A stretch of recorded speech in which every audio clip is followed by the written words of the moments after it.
Good morning dear student, welcome to the way of solution number one study channel West Bengal. তো আমি তোমাদের Dalton sir. তোমরা এখন পাচ্ছ GK practice class GK universe থেকে class number 53 53তম সেশনে প্রত্যেককে স্বাগত জানাচ্ছি। তো আমাদের যে ক্লাস রুটিন তোমরা পাচ্ছ জুন মাসের, আমার ক্লাস তোমরা পাবে সকাল 7:30 থেকে দ্য ওয়ে অফ সলিউশনে, এবং অন্যান্য ক্লাস রুটিন এখানে দেওয়া রইলো, প্রত্যেকে একটু ফলো রাখবে। আমাদের সমস্ত ক্লাসের নোটিফিকেশন বা লিঙ্ক তোমরা পাবে আমাদের verified Telegram group the way of solution, এবং আমাদের আমাদের যে পেড কোর্স গুলো চলছে TWS একাডেমি, এই অ্যাপে তোমরা কিন্তু পাবে। তো আমাদের যে ব্যাচগুলো অলরেডি চলছে, কম্বাইন্ড ফাউন্ডেশন 5.0 NM GNM, পাশাপাশি রেলের practice class, SSC foundation, GDMTS, NTPC group D foundation, WBKP practice batch, পাশাপাশি আমাদের এসএসসির গ্রুপ সি এর জন্য ব্যাচ আছে, এবং গ্রুপ ডি এর জন্য কিন্তু ব্যাচ অ্যাভেলেবেল হয়েছে। SSC group C group D দুটো ব্যাচ আলাদা আলাদা আছে, বাট যারা দুটো পরীক্ষা দিতে চাও অবশ্যই একটা ব্যাচ নেবে গ্রুপ সি এর। যদি কেউ শুধু গ্রুপ ডি দিতে চাও তাহলে গ্রুপ ডির ব্যাচ নিতে পারো। যারা দুটো এক্সাম দিতে চাও তারা কিন্তু গ্রুপ সি ব্যাচটা নেবে, কারণ গ্রুপ সিতে ইংলিশ রয়েছে, গ্রুপ ডিতে ইংলিশ নেই। এবং এসএলএসটির জন্য, এসএলএসটির যে ব্যাচ গুলো আমাদের শুরু হয়েছে সাবজেক্ট ভিত্তিক, তোমরা পাচ্ছ বাংলা, ইংরাজি, ইতিহাস, ভূগোল, ভৌত বিজ্ঞান অর্থাৎ physical science, life science and education. এই সাবজেক্টগুলোর ক্লাস কিন্তু আমরা করাচ্ছি। যদি কেউ ভর্তি হতে চাও অবশ্যই দ্রুত হয়ে যাও, সময় খুব সংক্ষিপ্ত, মাত্র 3 মাস মতো সময় আমরা পাচ্ছি, এবং তার ভিতরে যথেষ্ট সম্ভব ক্লাস অ্যাড করে করে এই ব্যাচগুলো কিন্তু করানো হচ্ছে। প্রত্যেকে যদি বিএড থাকে, তোমাদের বিএড অবশ্যই মাস্ট হবে বিভিন্ন সাবজেক্ট ভিত্তিক পরীক্ষার জন্য। তো যাদের কোর্স বা বিএড আছে বা এলিজিবল, যারা অবশ্যই এক্সাম দেবে, নিঃসন্দেহে একটু প্রস্তুতি নিয়ে দিলে কিন্তু তোমরা অবশ্যই অনেকটাই বেটার জায়গায় যেতে পারবে আশা করা যায়। ঠিক আছে, তো আমরা আজকের এমসিকিউ প্র্যাকটিস শুরু করছি। প্রত্যেকে যারা কানেক্ট আছো, প্রশ্ন নাম্বার 1, কোশ্চেন 1, 2025 সালে ফ্রেঞ্চ ওপেন জয়ী হলো কে? ফ্রেঞ্চ ওপেন কিন্তু খুব কয়েক দিন আগেরই ঘটনা, বা এই মাসে ফ্রেঞ্চ ওপেন প্রতিযোগিতা শেষ হলো। ফ্রেঞ্চ ওপেন মূলত কি প্রতিযোগিতা বলতো? যারা খেলাধুলো দেখো না তারা বলতে পারবে না। ফ্রেঞ্চ ওপেন মূলত টেনিস প্রতিযোগিতা। টেনিস দুই ধরনের হয়, একটা হচ্ছে লন টেনিস, একটা টেবিল টেনিস। এটা কিন্তু লন টেনিস, অর্থাৎ টেবিলে খেলা নয়, লন টেনিস। তো এই ফ্রেঞ্চ ওপেন, যেটা আমরা জানি ক্লে কোর্ট, লাল মাটিতে দেখবে খেলা হয় ফ্রান্সে, যেটাকে রোলা গারো বলা হয়, রোলা গারো টুর্নামেন্ট, রোলা গারো এই ফ্রেঞ্চ ওপেনকেই বলা হয়। তো এই ফ্রেঞ্চ ওপেনের চ্যাম্পিয়ন হলো কে? 2025 সালে, অর্থাৎ এই বছর চ্যাম্পিয়ন হলো কার্লোস আলকারাজ। অপশন ডি এখানে রাইট অ্যান্সার হবে, পুরুষ বিভাগে মেন্স। কার্লোস আলকারাজ ফাইনালে জান্নিক সিনার তাকে হারিয়েছেন। কার্লোস আলকারাজ তার ন্যাশনালিটি কি যদি বলা হয়, কোন দেশের? তিনি হচ্ছে স্পেন, স্পেন এর নাগরিক। এই ফ্রেঞ্চ ওপেন সব থেকে বেশিবার জিতেছে রাফায়েল নাদাল।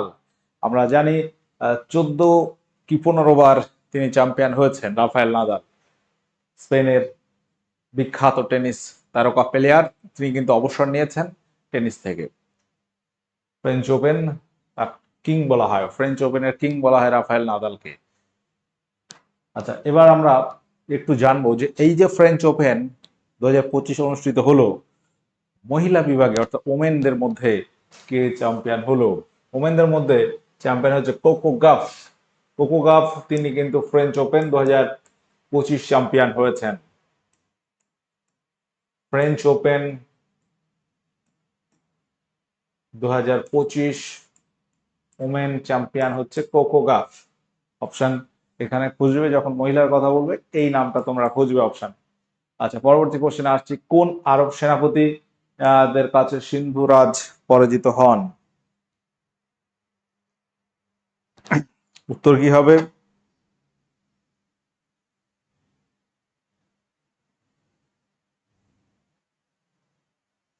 কোশ্চেনটা কিন্তু অন্যভাবেও আসে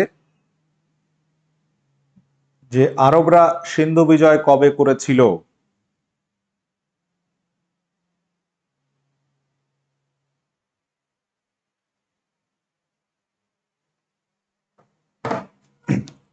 উত্তর কি হবে?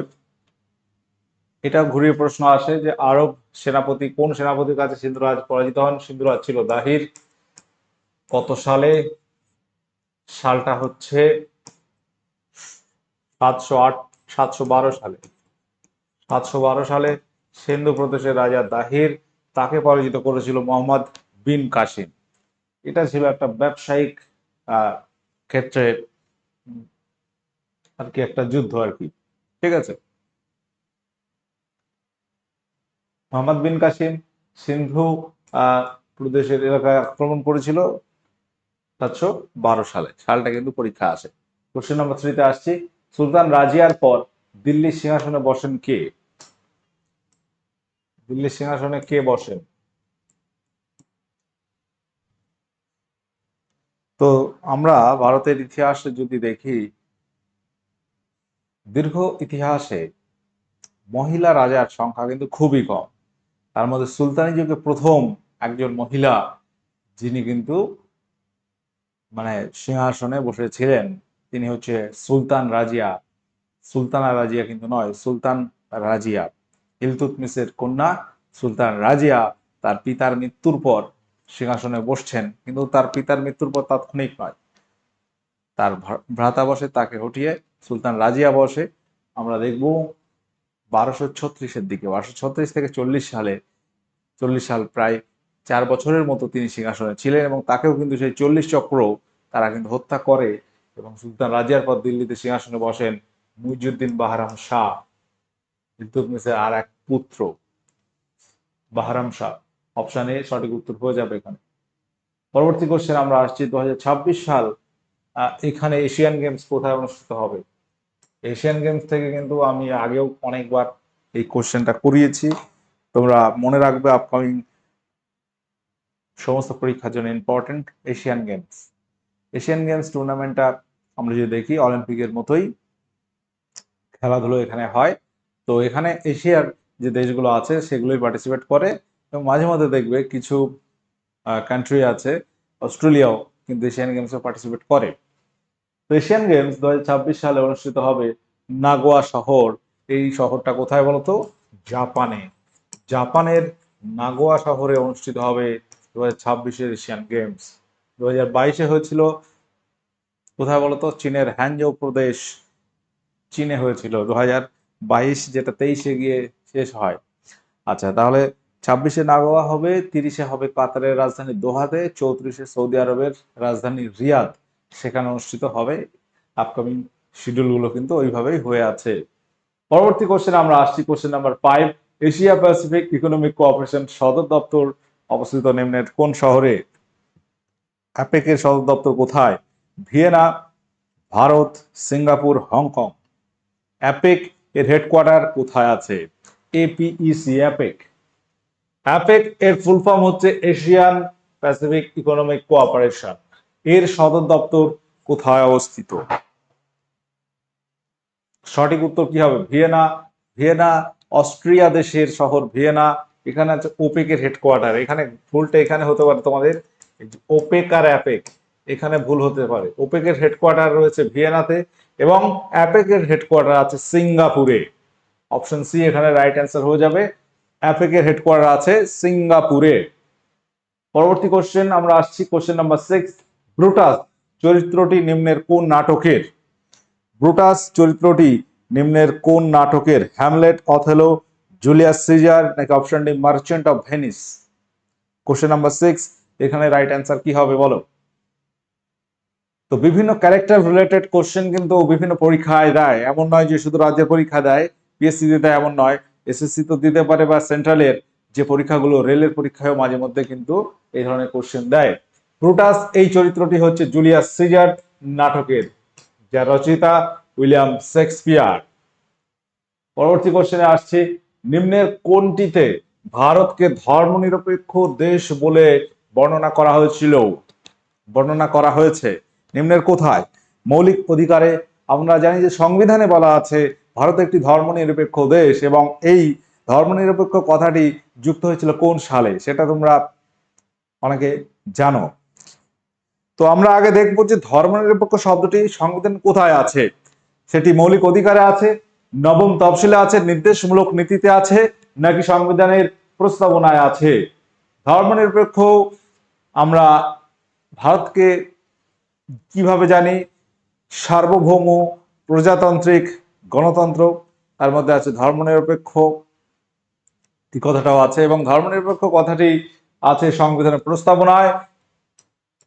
সেকুলার বা ধর্মনিরপেক্ষ কথাটি এটি সংবিধানে যুক্ত হয়েছিল 1976 সালে। 1976 সালে 42তম অ্যামেন্ডমেন্ট আমরা প্রত্যেকে জানি, 42তম সংশোধনীর মাধ্যমে এটি সংবিধানে যুক্ত হয়। সংশোধনীর দ্বারা ভ্রাতৃত্ববোধ, ফ্র্যাটার্নিটি, এই সমস্ত কথাগুলো কিন্তু 1976 সালে 42তম সংবিধান সংশোধনের দ্বারা যুক্ত হয়। এটা খেয়াল রাখবো। পরবর্তী কোশ্চেন আমরা আসছি, কোশ্চেন নাম্বার 8। নিম্নলিখিত কোন ব্যাংকে ব্যক্তিগত অ্যাকাউন্ট খোলা যায় না, অর্থাৎ পার্সোনাল অ্যাকাউন্ট তুমি খুলতে পারবে না কোন ব্যাংকে? এসবিআই ব্যাংক, বাণিজ্যিক bank, reserve bank, syndicate bank. তো এখানে কোশ্চেনটা তোমরা দেখা মাত্র অ্যান্সার করতে পারবে আশা করি। আমরা এসবিআই ব্যাংক প্রত্যেকে ব্যক্তিগত অ্যাকাউন্ট খুলতে পারি। স্টেট ব্যাংক অফ ইন্ডিয়া, যেটি ভারতের বৃহত্তম পাবলিক সেক্টর ব্যাংক, বিভিন্ন বাণিজ্যিক ব্যাংক বা সিন্ডিকেট ব্যাংক, এখানে তুমি অ্যাকাউন্ট খুলতে পারবে, কিন্তু খোলা যাবে না একমাত্র RBI, reserve Bank of India. এটা সমস্ত ব্যাংকটাকে, ভারতের ব্যাংকিং সিস্টেমকে কন্ট্রোল করছে আরবিআই। সবার মাথায় বসে আছে কে? Reserve Bank of India. তো এই আরবিআই যেটি এস্টাবলিশ হয়েছিল 1935 সালে, পরদিন ভারতে 1935 সালে এস্টাবলিশ হয়, এবং এটি আমরা কি জানি 1949 সালে এর ন্যাশনালাইজেশন হয়। 1949 সালের 1 জানুয়ারি এটি জাতীয়করণ হয়।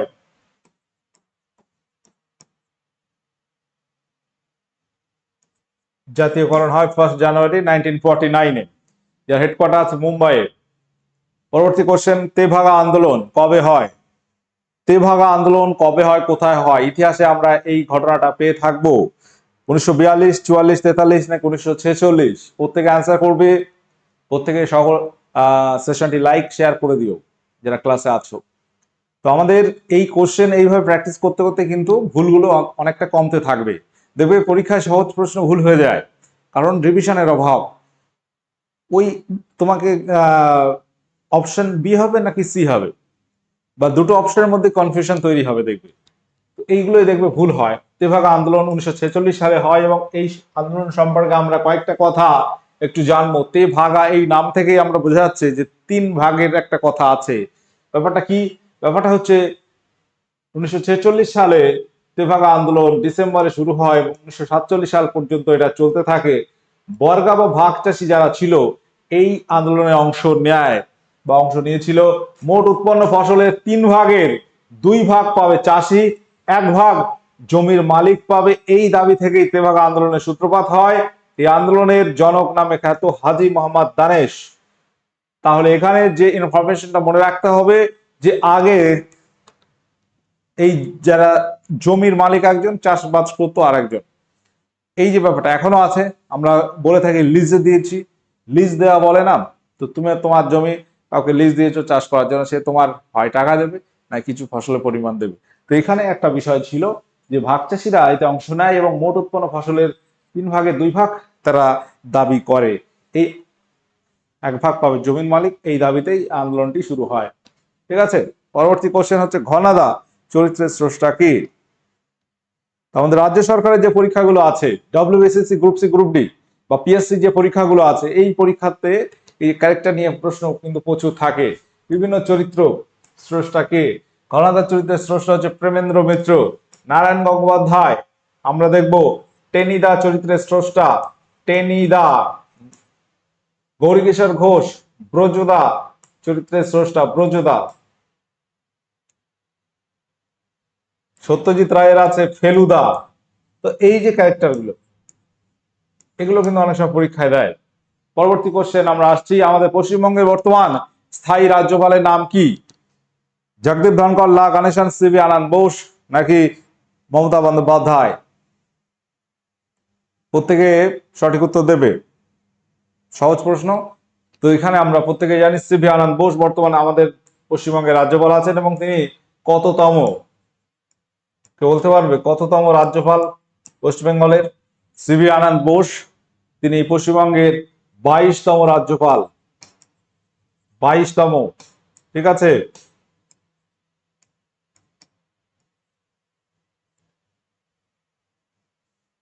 জিকা ভাইরাস, এই জিকা ভাইরাস এর বাহক কে? আগে বলো, তারপর বলবে জিকা ভাইরাসের উপস্থিতি সর্বপ্রথম কোন দেশ সরকারিভাবে ঘোষিত করেছিল বা ঘোষিত হয়েছিল? জিকা ভাইরাস এর বাহক হচ্ছে মশা, এডিস মশা জিকা ভাইরাস বহন করে। আমরা এডিস মশা সম্পর্কে আরো অনেক ইনফরমেশন জানি, যে ডেঙ্গু রোগের বাহক এডিস মশা। ঠিক আছে। তো বিভিন্ন প্রশ্ন আসে যে মশাবাহিত অনেক রোগ আছে, তোমার ডেঙ্গু আছে, তারপর ম্যালেরিয়া আছে, সিরিয়ানোফিলিস মশা ম্যালেরিয়া রোগ ছড়ায়, কেফালাইটিস রয়েছে, তো কিউলেক্স মশা ছড়ায়। ঠিক আছে, চিকেনগুনিয়া যেটাও এডিস মশা ছড়ায়, চিকেনগুনিয়া ভাইরাস বহন করে। তো জিকা ভাইরাস বহন করছে, এটাও এডিস মশা। এবং এই জিকা ভাইরাসের উপস্থিতি সর্বপ্রথম যে দেশ ঘোষণা করেছিল সেটি হচ্ছে উগান্ডা। উগান্ডা একটি দেশ আফ্রিকা মহাদেশের, এই দেশ সর্বপ্রথম ঘোষণা করেছিল বা এই দেশে প্রথম দেখা যায়। পরবর্তী কোশ্চেন আসছে, স্যালামান্ডার লেক পশ্চিমবঙ্গের কোন জেলায় অবস্থিত? স্যালামান্ডার নামক যে লেক বা হ্রদটি আছে, এটি পশ্চিমবঙ্গের কোন জেলায় আছে? জলপাইগুড়ি, কোচবিহার, দার্জিলিং, কালিম্পং। বলো কি হবে এখানে সঠিক উত্তর? স্যালামান্ডার লেক এটি আছে পশ্চিমবঙ্গের কালিম্পং জেলায়। কালিম্পং জেলাটি তৈরি হয়েছে 2017 সালে। দার্জিলিং ভেঙে হয়েছে কালিম্পং, জলপাইগুড়ি ভেঙে হচ্ছে আলিপুরদুয়ার। পরবর্তী কোশ্চেন আসছি, কাকে বলা হয় ফাদার অফ ইন্ডিয়ান ফুটবল? ভারতের ফুটবলের জনক কাকে বলা হয়? কোশ্চেনটা তোমরা অনেকেই পারবে আশা করি। নগেন্দ্র প্রসাদ সর্বাধিকারী, তাকে বলা হয় ভারতীয় ফুটবলের জনক। 2025 সালে অস্ট্রেলিয়ান ওপেন জয়ী হন কে? এটা কিন্তু এটাও আর একটা প্রশ্ন, আজকে প্রথম প্রশ্ন আমরা রেখেছিলাম যে ফ্রেঞ্চ ওপেন চ্যাম্পিয়ন হয়েছে কে? ফ্রেঞ্চ ওপেন যেমন টেনিস প্রতিযোগিতা, অস্ট্রেলিয়ান ওপেন এটাও কিন্তু টেনিস টুর্নামেন্ট, এবং এটি পুরুষদের মধ্যে কে চ্যাম্পিয়ন হয়েছেন? অস্ট্রেলিয়ান ওপেন, এটা মাথায় রাখবে। 2025 সালে প্রথম যে টুর্নামেন্ট, টেনিসের 4টি বড় টুর্নামেন্ট আছে যেগুলোকে আমরা গ্র্যান্ড স্ল্যাম বলে থাকি। প্রথম হয় অস্ট্রেলিয়ান ওপেন, তারপর দেখবি হবে ফ্রেঞ্চ ওপেন, এবার হবে উইম্বলডন ওপেন, যেটা লন্ডনে হবে, এবং লাস্টে হবে ইউএস ওপেন, যেটা ইউএসএ তে হয়। ঠিক আছে। তো অস্ট্রেলিয়ান ওপেন প্রথমে হয় জানুয়ারিতেই শুরু হয়, এবং এই ওপেনে চ্যাম্পিয়ন হয়েছেন জান্নিক সিনার, ইটালি, তার ন্যাশনালিটি হচ্ছে ইটালি দেশের নাগরিক আমরা জানি। জান্নিক সিনার, তিনি চ্যাম্পিয়ন হচ্ছেন 2025-এর অস্ট্রেলিয়ান ওপেন টুর্নামেন্ট পুরুষ বিভাগে। আর মহিলাদের মধ্যে চ্যাম্পিয়ন হচ্ছেন কে? ওমেনদের মধ্যে চ্যাম্পিয়ন হচ্ছে ম্যাডিসন কিস হচ্ছে ইউএসএ দেশের মহিলা। তিনি চ্যাম্পিয়ন হচ্ছেন অস্ট্রেলিয়ান ওপেন 2025-এর। তাহলে এই কোশ্চেনগুলো তোমরা একটু নোট করবে, পরীক্ষায় এই টেনিস টুর্নামেন্ট থেকে কিন্তু প্রশ্ন আসে। পরবর্তী কোশ্চেন, বিশ্বের প্রথম মহিলা প্রধানমন্ত্রীর নাম কি? বিশ্বের প্রথম মহিলা প্রধানমন্ত্রী কে হয়েছিলেন, এবং বলতে হবে কোন দেশে? প্রথম মহিলা প্রধানমন্ত্রী হচ্ছে, ভারতে যদি বলা হয় ইন্দিরা গান্ধী, ভারতের প্রথম মহিলা প্রধানমন্ত্রী, এবং তিনি প্রথম, এবং আর তারপরে এখনো পর্যন্ত মহিলা প্রধানমন্ত্রী হয়নি। তো সিরামাবা বান্দার নায়ক, তিনি হচ্ছেন শ্রীলঙ্কার প্রধানমন্ত্রী হয়েছিলেন, এবং অ্যাজ এ মহিলা তিনি ওভারঅল সারা ওয়ার্ল্ডের মধ্যে মহিলা হিসেবে প্রথম প্রধানমন্ত্রী হন। হ্যারি পটার চরিত্রের স্রষ্টাকে? হ্যারি পটার একটা বিখ্যাত সিরিজ আছে, এর প্রতিষ্ঠাতা হচ্ছে J K Rowling. Option A এখানে রাইট অ্যান্সার হয়ে যাবে, এর স্রষ্টা হচ্ছে J K Rowling. Arthur Conan ডয়েলের নাম আমরা প্রত্যেকে জানি, শার্লক হোমসের এই চরিত্রের স্রষ্টা হচ্ছে আর্থার কানান ডয়েল। ভারতীয় সংবিধান নিম্নে কোন তারিখে গৃহীত হয়? একদম ইজি কোশ্চেন, কিন্তু এই প্রশ্নগুলো পরীক্ষা আসে অনেক সময়, তোমরা চোখের ধাঁধা লেগে যায় এখানে, অপশন একই রকম থাকে। এবার বলো কি হবে সঠিক উত্তর। এখানে ভারতীয় সংবিধান গৃহীত হয় আর কার্যকরী হয়, এই দুটো ডেট আমাদের মনে রাখতে হবে। ভারতের সংবিধান দিবস কবে? 26শে নভেম্বর 1949 সালে কিন্তু ভারতের সংবিধান গৃহীত হয়, এবং 26 জানুয়ারি 1950 সালে এটি কার্যকরী হয়। 26শে জানুয়ারি আমরা রিপাবলিক ডে বা প্রজাতন্ত্র দিবস পালন করি, এবং 26শে নভেম্বর আমরা জানি এই দিন সংবিধান গৃহীত হয়েছিল, এবং এই দিনে পালিত হয় ভারতের সংবিধান দিবস 26শে নভেম্বর। 26শে নভেম্বর আরও একটি দিবস পালিত হয়, ন্যাশনাল মিল্ক ডে, জাতীয় দুগ্ধ দিবস। সেটা ডক্টর ভার্গিস কুরিয়ানের জন্মদিন অনুসারে। ডক্টর ভার্গিস কুরিয়ান যাকে বলা হয় শ্বেত বিপ্লবের জনক বা father off white revolution. White revolution মানে দুধ উৎপাদন বৃদ্ধি সংক্রান্ত বিষয়। আচ্ছা, পরবর্তী প্রশ্ন আসছি, সৈয়দ বংশের প্রতিষ্ঠাতা কে? সৈয়দ বংশ এটি কোন যুগের? আমরা যদি বলি সৈয়দ বংশ কোন যুগের, মুঘল যুগ, সুলতানি যুগ, নাকি অন্যান্য কোন যুগের? সৈয়দ বংশ হচ্ছে সুলতানি যুগের চতুর্থ বংশ। প্রথম আমরা জানি দাস বংশ, তারপর খলজি বংশ, তারপর তুগলক, তারপর হচ্ছে সৈয়দ বংশ। এই সৈয়দ বংশের প্রতিষ্ঠাতা কে ছিলেন? দৌলত খাঁ, খিজির খাঁ, তৈমুল্লং, মোবারক শাহ। সৈয়দ বংশের প্রতিষ্ঠাতা ছিলেন খিজির খাঁ। অপশন বি এখানে রাইট অ্যান্সার হয়ে যাবে। পরবর্তী কোশ্চেনে আসছি, প্রফেসর শঙ্কু এই চরিত্রের স্রষ্টা কে? প্রফেসর শঙ্কু এটাও একটা দুর্দান্ত ক্যারেক্টার। এই চরিত্রের স্রষ্টা হচ্ছে সত্যজিৎ রায়। অপশন এ এখানে রাইট অ্যান্সার হবে। তো আমাদের যে ব্যাচগুলো চলছে এগুলো তোমরা খেয়াল রাখবে, যদি প্রয়োজন হয় তোমরা নিতে পারো। এছাড়াও আমরা প্রথমে বলেছি দেখো এসএলএসটির যে ব্যাচগুলো আছে, এবং SSC group C group D batch কিন্তু 10ই জুন থেকে স্টার্ট হয়েছে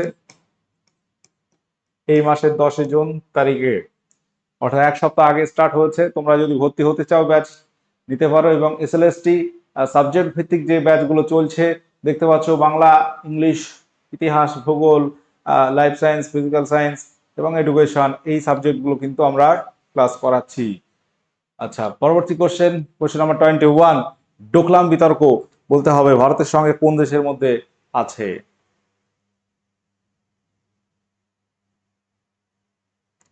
ডোকলাম বিতর্ক এটি ভারতের সঙ্গে কোন দেশের? পাকিস্তান, আফগানিস্তান, চীন, নাকি মায়ানমার? এখানে সঠিক উত্তর কি করবে? ডোকলাম বিতর্ক হচ্ছে চীনের সঙ্গে। পরবর্তী কোশ্চেন, বৈজয়ন্তীমালা নিম্নের কোন ধরনের নৃত্যের সঙ্গে যুক্ত? কথাগুলি ভারতনাট্যম, মোহিনীঅট্টম, কত্থক। বিখ্যাত কত্থক শিল্পীর আমরা নাম জানি বিরজু মহারাজ, অর্চনা মহারাজ, শম্ভু মহারাজ, বিভিন্ন মহারাজ সংক্রান্ত নাম মনে রাখবে কত্থকে। আচ্ছা, এখানে উত্তর হয়ে যাবে মোহিনীঅট্টম। এই মোহিনীঅট্টম নৃত্য এটি আমরা জানি কোথায় দেখা যায় বলতো? মোহিনীঅট্টম কেরালার যে ধ্রুপদী নৃত্যগুলো আছে তার মধ্যে একটি হচ্ছে মোহিনীঅট্টম, আরেকটি হচ্ছে কথাকলি। ভারতনাট্যম আমরা দেখব তামিলনাড়ু। কত্থক এটা আমরা দেখব উত্তর ভারত, যেখানে জনপ্রিয় হচ্ছে কত্থক নৃত্য। অধিক উচ্চতায় গেলে নাক এবং চোখ থেকে রক্তক্ষরণ হয়, এর কারণ কি? অধিক উচ্চতায় গেলে নাক এবং চোখ দিয়ে রক্তক্ষরণ হতে পারে, এর কারণটা কি বলো? রক্তচাপ কমে যায়, রক্তচাপ বেড়ে যায়, বায়ুচাপ বেড়ে যায়, বায়ুচাপ কমে যায়। কোশ্চেন নাম্বার 23, আমরা যত উঁচুতে উঠব বায়ুমণ্ডলের চাপ তত কমতে থাকে, তার মানে বায়ুর চাপ কমতে থাকে। আমাদের শরীরের ভিতরে একটা রক্তচাপ আছে, ব্লাড প্রেশার আমরা যেটাকে বলে থাকি, সিস্টোলিক ডায়াস্টোলিক 120/80 mm/Hg, ঠিক আছে? তো সেটা একটা ব্যাপার। তো বায়ুর চাপ যদি কমতে থাকে, আমরা যে পরিবেশে আছি বায়ুর চাপের সঙ্গে আমাদের শরীরের একটা ব্যালেন্স আছে, যত উপরে যাবে দেখা যায় বায়ুর চাপ কমতে থাকবে, তখন শরীরের ভিতরে কি হয় আমরা কি জানি? ঝড়ের সময় বাড়ির টিন উড়ে যায়, টিনের চাল উড়ে যায়, তার কারণ কি? ওই ঘরের মধ্যে চাপটা বেশি থাকে, বাইরে যখন চাপ কমে যায় তখন টিনটা উপরের দিকে উড়ে যায় আর ঝড়ে উড়িয়ে নিয়ে যায়। তো এরকম ব্যাপার, শরীরের রক্তচাপ আমরা যে পরিবেশে আছি সেখানে যে উচ্চতায় বা যে বায়ুমণ্ডলের চাপে আছে তার সঙ্গে পারফেক্ট। যত উপরে এবার উঠবো বায়ুচাপ কমবে, তত শরীরের নাক বা চোখ দিয়ে রক্ত ক্ষরণ হতে পারে। তাহলে এখানে হবে বায়ুচাপ কমে যায় অধিক উচ্চতায়। ফারেনহাইট স্কেলে জলের স্ফুটনাঙ্ক কত? ফারেনহাইট স্কেলে জলের স্ফুটনাঙ্ক কত হয়? 100°F, 32°F, 180°F, 212°F। তো আমরা সেলসিয়াস স্কেল যদি বলি, জলের স্ফুটনাঙ্ক 100°C। এই 100°C জলের ঊর্ধ্ব স্থিরাঙ্ক, আর নিম্ন স্থিরাঙ্ক 0°C। এটা ফারেনহাইট স্কেলে আমরা যদি আসি 32°F থেকে 212°F, কেলভিন স্কেলে 273 থেকে 373। তাহলে এখানে 212 আমরা অ্যান্সার করব অপশন ডি, 212°F। মানে তুমি মনে রাখবে এটা মানেই হচ্ছে 100°C, এটা মানেই হচ্ছে 373 কেলভিন। ঠিক আছে, তাহলে যদি বলা হয় কেলভিন স্কেলে জলের স্ফুটনাঙ্ক কত, তুমি বলবে 373 কেলভিন। যদি সেলসিয়াস স্কেলে বলে জলের স্ফুটনাঙ্ক কত, 100°C। ফারেনহাইট স্কেলে 212°F। ম্যাঙ্গানিজ উত্তোলনের মধ্যে উত্তোলনের সর্বপ্রথম স্থান অধিকার করে ভারতের কোন রাজ্য? ম্যাঙ্গানিজ উত্তোলনে ভারতের কোন রাজ্য প্রথম স্থান অধিকার করে? মধ্যপ্রদেশ, মহারাষ্ট্র, কর্ণাটক, উড়িষ্যা। ম্যাঙ্গানিজ একটি ধাতু, আমরা জানি সংকেত হচ্ছে Mn। ম্যাঙ্গানিজ আমরা বলে থাকি। তো এই ম্যাঙ্গানিজ উত্তোলনে প্রথম স্থান অধিকার করে যে রাজ্যটি, সেটি মনে রাখবে মধ্যপ্রদেশ। অপশন এ সঠিক উত্তর হবে। পরবর্তী কোশ্চেন নাম্বার 26, কম্পিউটার মনিটর কি ধরনের যন্ত্র? এটা তোমরা হোমওয়ার্ক করবে। তো আজকে আমরা যে 26 কোশ্চেন আলোচনা করলাম এখানে এন্ড হচ্ছে। প্রত্যেকে যারা ক্লাসে ছিলে প্রথম থেকে একটু জানিয়ে দেবে যে কটি অ্যান্সার তুমি সঠিক করতে পেরেছো বা কটি ভুল হয়েছে। তো আমাদের বিভিন্ন ক্লাসগুলো পেতে তোমরা জয়েন করবে the way of solution TWS academy YouTube channel. যারা নতুন আছো সাবস্ক্রাইব করে পাশে থাকো। এবং TWS একাডেমি অ্যাপ, যে অ্যাপ তোমরা পাচ্ছ প্লে স্টোরে, এই অ্যাপে কিন্তু আমরা বিভিন্ন পরীক্ষার কোর্স করাচ্ছি। পরীক্ষা ওরিয়েন্টেড কোর্স তোমরা পাবে, যেমন রেলের জন্য কোর্স আছে, ফাউন্ডেশন আছে, প্র্যাকটিস আছে, এসএসসির গ্রুপ GD/MTS এর জন্য আছে, স্টাফ সিলেকশন কমিশন, এবং রাজ্যের যে SSC আছে স্কুল সার্ভিস কমিশনের গ্রুপ সি, গ্রুপ ডি, এদের ব্যাচ রয়েছে, SLSTর ব্যাচ রয়েছে, অনেক ব্যাচ রয়েছে। যদি প্রয়োজন হয় অবশ্যই যোগাযোগ করতে পারো। আমাদের অ্যাপ ডাউনলোড করে সেখানে মাই কোর্স অপশনে গেলে তুমি সমস্ত ব্যাচ দেখতে পাবে এবং ন্যূনতম প্রাইস দেখবে, সমস্ত ব্যাচের ন্যূনতম প্রাইসে কিন্তু আমরা ক্লাস করাই। ঠিক আছে, সকলে ভালো থাকো, সুস্থ থাকো। আজকের সেশন এখানে এন্ড করলাম, দেখা হচ্ছে নেক্সট ক্লাসে। ওকে, টাটা, বাই।